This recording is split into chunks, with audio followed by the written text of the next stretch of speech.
Hello and welcome everybody back to the Dumbass class with me, the Dyslexic Gamer, as we carry on our playthrough of Dead in Vinland.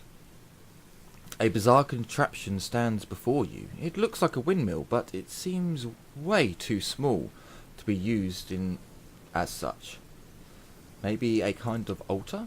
A giant skeleton is gripping into the broken sails, frozen in what may be an attempt to prevent them from moving.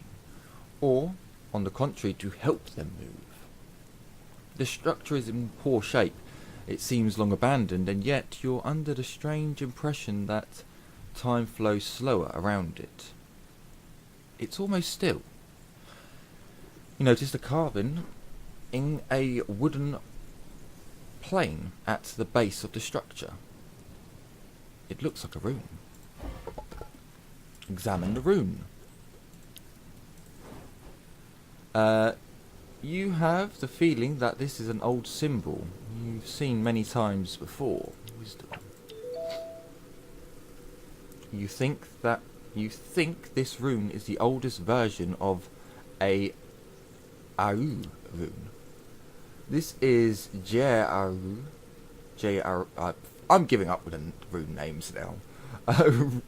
Runes of good years of harvest and thriving crops. It seems as a reminder that all things run in natural circle. The circles are powerful as they serve to balance destruction and creation. It asks of us to be aware of the circles within and around us. Probe.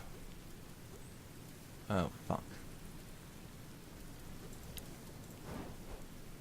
Maybe there is something you haven't noticed yet. Okay. Unblock the sails. You slip your hand between the cogs behind the HUD, hoping to make the wheel turn again. Aren't Jesus be kind? You lose a finger. You shriek in pain and remove your hand as quickly as possible as an invisible piece starts to crush your finger. Broken fingers. No? Probe and manipulate. I don't know if this is going to work, but let's see. After a few minutes of feeling around, something's moving. You hear a click. However, the sails are ridiculously small and broken, and the skeleton is preventing them from turning. Maybe you could fix them, make them larger so they could get more attraction. I don't know if I've actually got the... So let's have a look. Do we have... Maybe there is something you haven't... Okay. You grab some of the materials found around the windmill. It's up to you to do the best fix and do your best and fix the broken sails. Repair. Your repairs don't really enhance the look of the windmill, but they look solid enough to do the trick. In fact, you're pretty happy with the result. He was already a builder. Manipulate the skeleton. Whatever it was, this person was almost... Whoever it was, this person now almost looks like a part of the graphic sculpture. Poke the skeleton. It doesn't react, which is probably the best... for the best. Now you think about it, did it expect it to poke you back? Did you expect it to poke you back? The silliness of the situation makes you feel a bit better. Oh, hang on, makes you feel a bit down. Why would you feel down? It's just, you're on a weird ass island where weird shit happens. You grab the skeleton's arms and try to make it release the sails. The skeleton doesn't move, but the sails do, very lightly. You don't think it's possible to remove the skeleton, but this gives you an idea. Maybe you could hang on the other side of the mill and make the sails turn in reverse.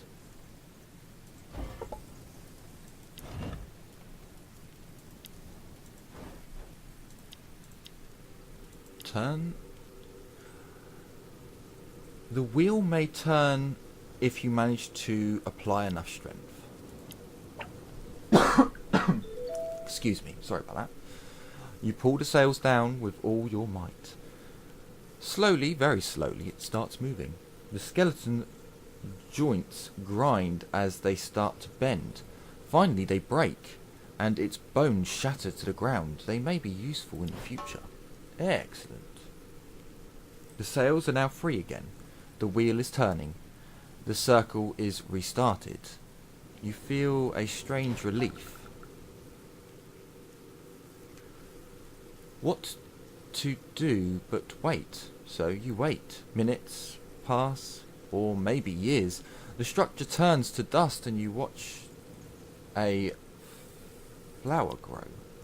Finally it blooms, revealing a small metallic bead. You take it and feel a warm hum in your hands. I'm really worried now that we've got to make more of these bloody things. Like, she wants more.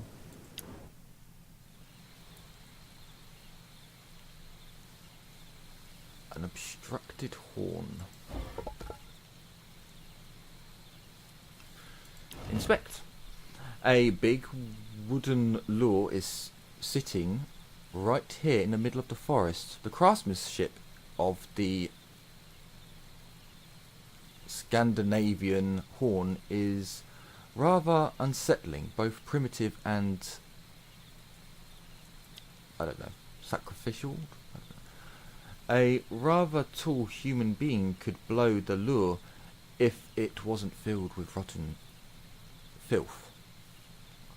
But what catches your eye are the ears and beards hanging above the rune engraved on a golden where? Oh, the beads. Sorry, I thought it actually said like beards, not beads. Okay. Check the rune, Moira. I should probably let's let him. In case he does get an increase. The rune is carved on a golden plate. I don't know, palette. It is the initial letter of the owner, or is it to imbue the lure with a magic meaning of the rune? You got it. You remember people arguing about this rune. One said that Urza means slag, another one said showers, and a third one said it means something else. They keep barking about it for an age, but eventually agree that the fact it embodies primal eagerness, such as stubborn strength, prowess, wildness, and creativity. Does that mean you would need strength to solve the mystery of the horn? You sure would need a lot of breath to produce a sound that would really achieve what would really be achieved. Can we just empty the horn? I mean, you put your hands into the filthy hole and get the trash out of the horn. You produce a big pile of trash next to the wind instrument. Yeah, I don't care. You remove animal and human remains, broken pieces of armour, shattered glass. Among all of this rubbish, you find a few things that could be salvaged.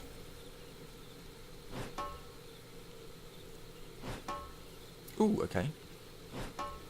Ooh, that's not bad. Well, I don't know what it does, but hopefully it does something good. Satisfied with your findings, you start to pile the trash. What the heck? The horn should be empty, but now it looks as filled as it was before. you start gathering the trash out. Come on, there has to be an end to this, all this filth. You stubbornly remove your cleaning with more energy this time. No matter how much trash you remove, there is no end. You're starting to believe the horn is filling itself. Give up.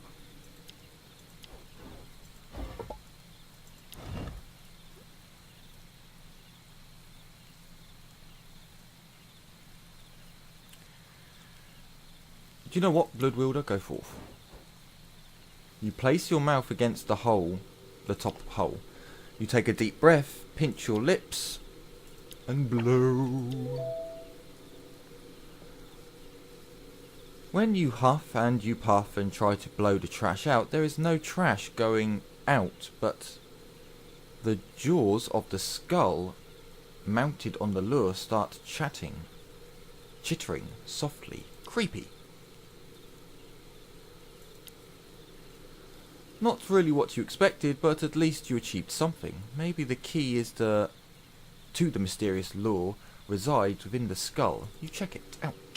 The skull is firmly stuck between antler, fixed to the horn at the top, and the bottom jaw appear to be stuck in a small hole on the side of the lure, the size of a hand.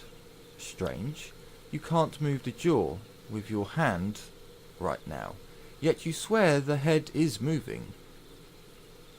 Who could forget that creepy teeth chittering sound? Blow again. Blood Wielder. Take a big oh, my finger clicked then, sorry. Air must be flowing out of the horn because the ears and beads hang from the antler click against each other. This melancholy melody gives you the shivers. This is freaking you out. You stop. Blow again, come on. Oh, for fuck's sake. You take the biggest breath you can. The skull does the strange chittering again. Fuck's sake. One more time. Oh, fucking hell. Yeah, okay, well that's our bad luck then. So it's way too creepy.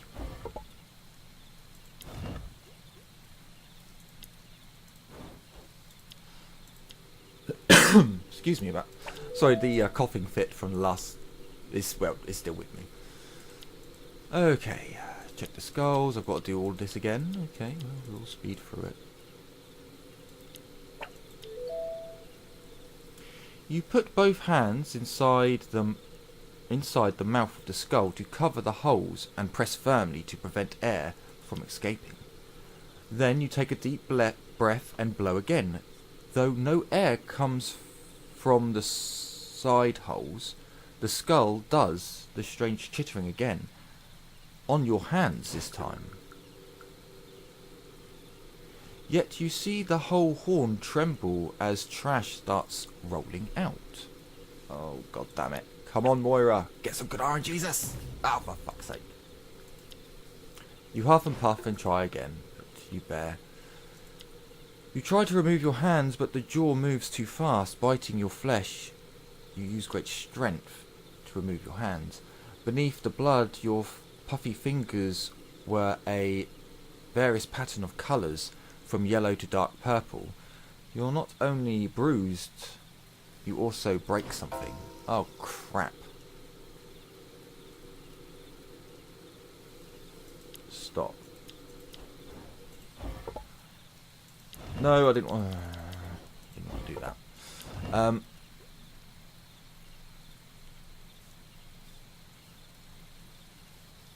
He's got lower.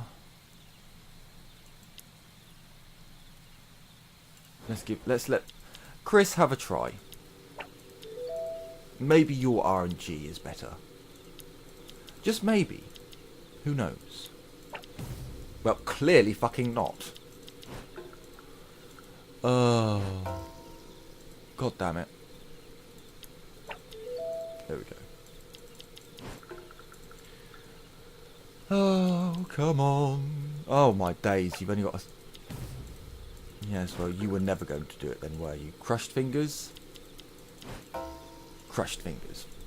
Fuck's sake. Stop.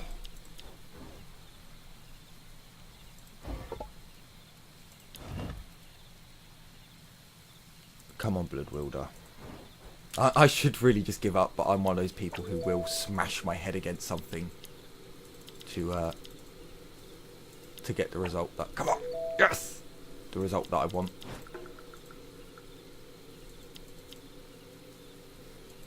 Please! Thank you.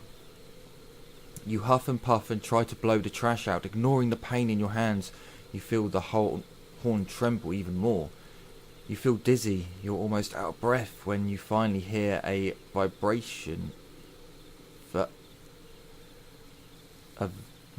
Vibrating, toothy sound. You did it. You blew the horn. It resonates so strongly the horn breaks.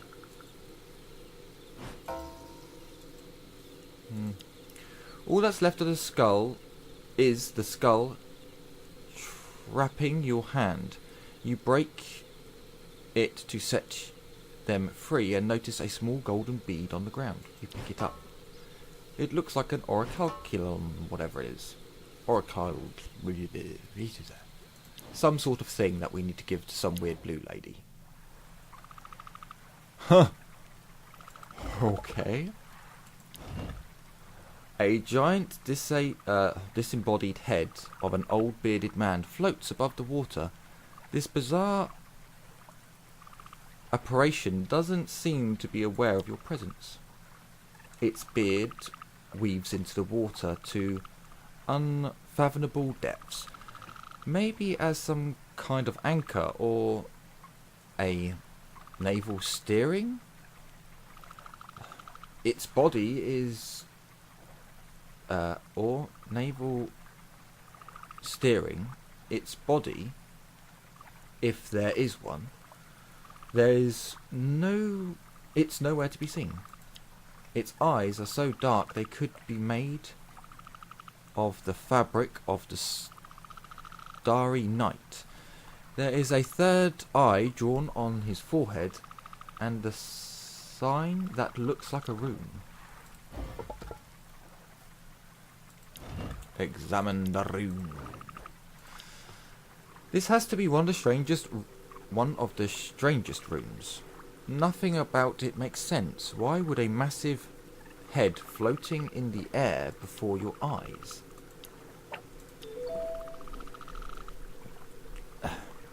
The answer suddenly appears in your mind, crystal clear.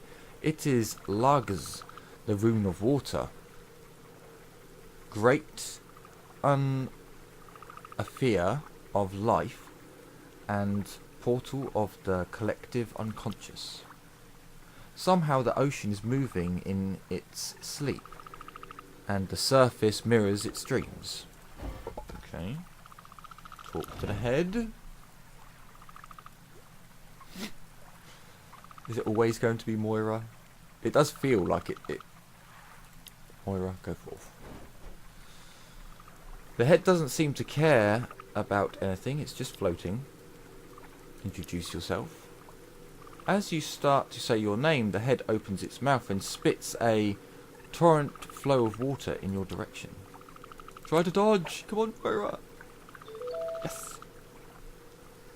You swiftly jump aside whilst the torrent of water hits a nearby tree at full force and breaks it. You feel lucky.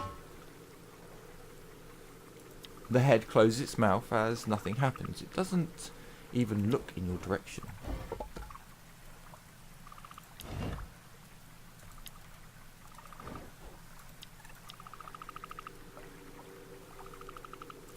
Ask about the future.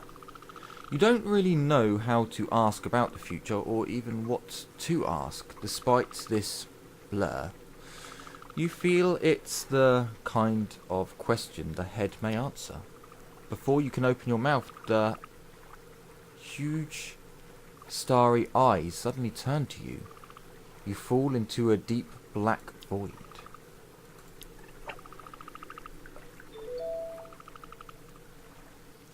You let go of everything. You bathe in dreamy images that still make sense in a way you can't explain. There is a thread to follow, far greater than yourself. You try to absorb the overwhelming flow of information that rushes through your mind. You don't think the head can speak because it is the vessel of too many voices, way too many. You decide to join them instead, and resisting their defying noise, all of a sudden a small but seemingly bottomless whirlpool opens under the head. Its beard hangs like a rope. It is an invitation.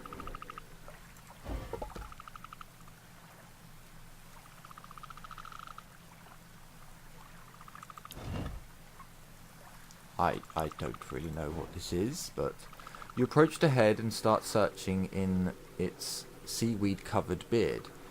It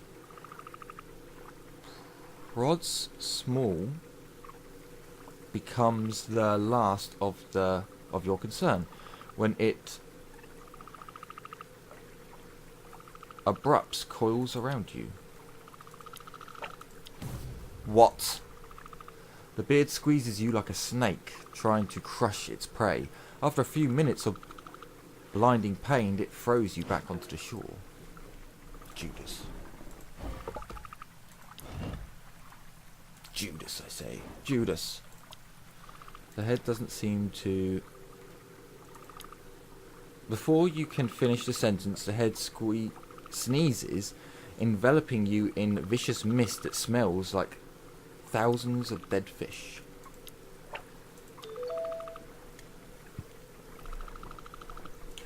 Despite the atrocious smell, you manage to control your nausea and stand firm. The head seems to be looking at the sky, totally uninterested in you or anything you have to say to it.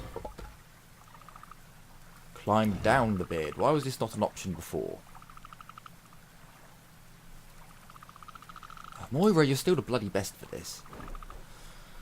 You jump into the whirlpool, aiming at the beard. Please! Oh, Moira, why?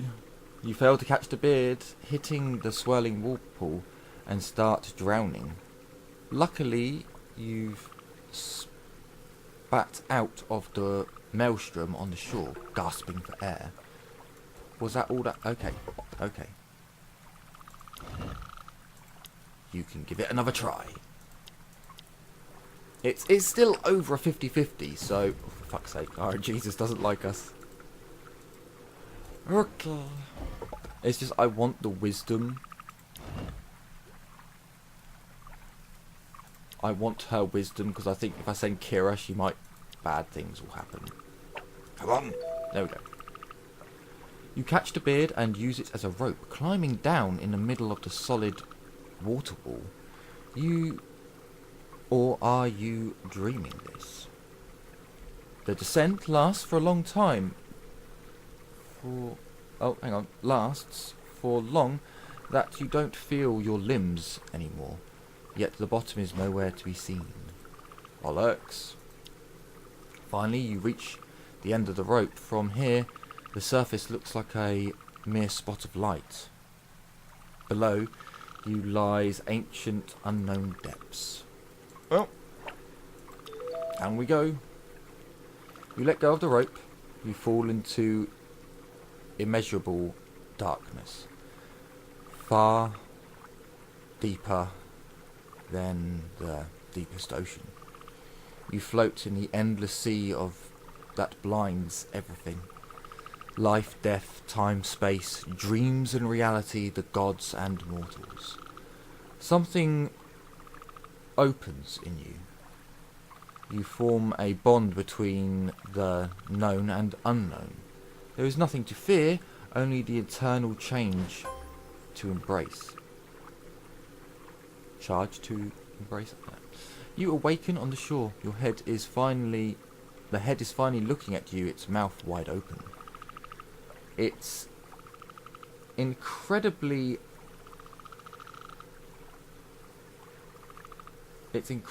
tongue uncurls and drops a small sphere at your feet.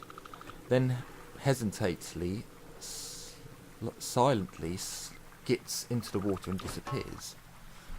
Okay, so it had a massively long tongue. Great. How gross. We are nearly at the end of the episode, so I will try and get through these last... Go on then, we can't just leave the naked woman there, can we? Really? A naked woman is with long, silken golden hair is laying on the ground, on a bed of flowers. A bed of leaves, flowers and skulls. She doesn't seem to be aware of your presence, or doesn't care enough to look your way. Her skin is unnaturally pale. Moss and lichen cover parts of her body. There's a tattoo on her side, a rune, probably. Examine the tattooed rune.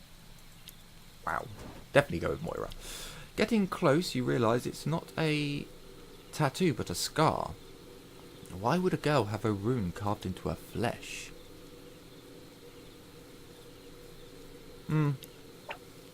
We'll decipher it ourselves. She could lie.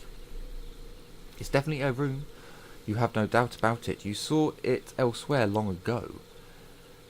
What was the name of this rune again? Wyvern? What the fuck? The last name rings a bell. Wodadro? The more you think of it, the more you're sure the rune's name is Wodro, and the more you remember about the meaning. This is the rune of joy, success, bliss, comfort, and even glory, but also the rune of luck and pleasure. You think this rune was also used for prostitution. You lift an eyebrow and eye the lady. Is she? Well, it's true, she is entrancing and her pose is sexual, but there's no proof she wants sex or to be paid for it.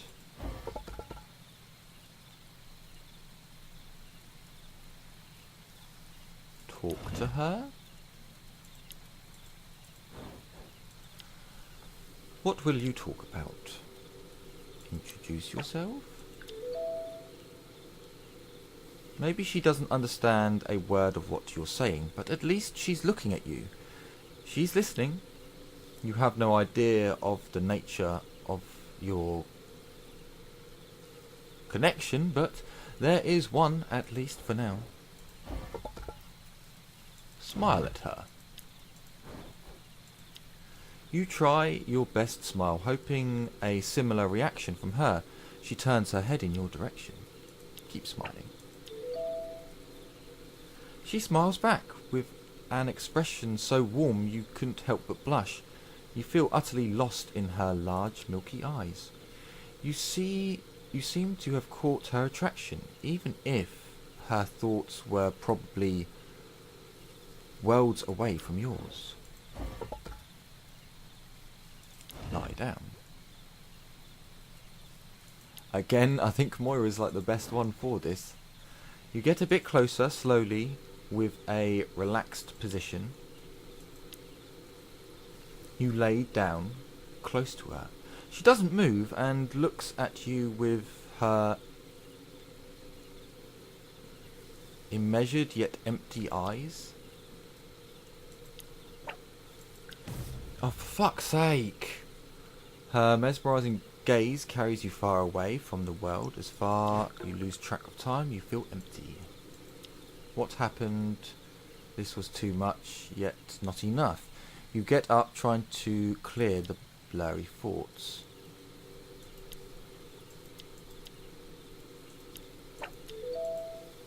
I hate failing the 90% ones.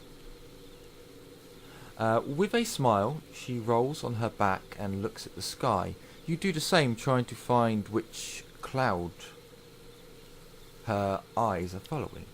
After a few minutes, you notice her hand is laying open in the grass, close to yours. Come on, RNGesus, please. Oh, for fuck's sake, RNGesus. Yep.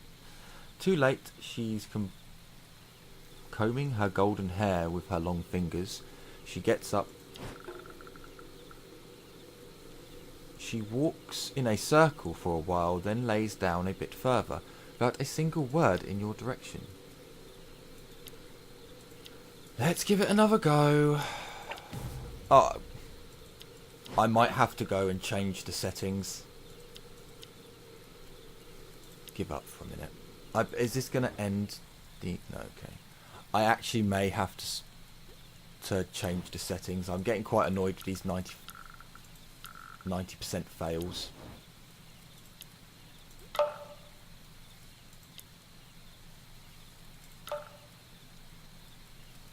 She doesn't have any actually, I think she does. She has...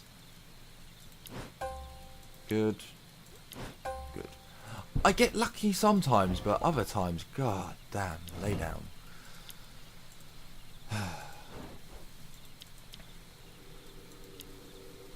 Oh, hang on. Did it change then? You lay down close to her. She doesn't move and looks at you with a... Oh, no, no. It's the same. Okay. Come on. Thank you. You swiftly slip your hand into hers and squeeze it gently.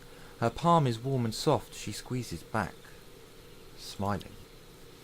You are engulfed by a raw feeling of joy and wonder. At the same time, you feel thorns piercing your hand.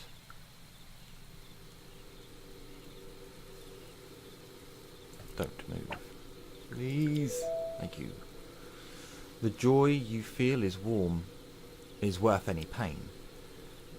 The luminous energy fills up your soul. Laughter, bliss. You bathe in the ecstasy of simply being alive and sharing it with others. Ah, Wodaka. Was that Wodaka? When you come back to your senses, she is gone, but a small sphere lays next to you. Fucking awesome. Awesome, guys. We're even closer. Ooh, nearly a hacking cough then. So right, I will leave you guys there.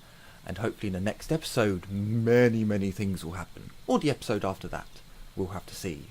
But take care, everyone. And as always, bye-bye for now.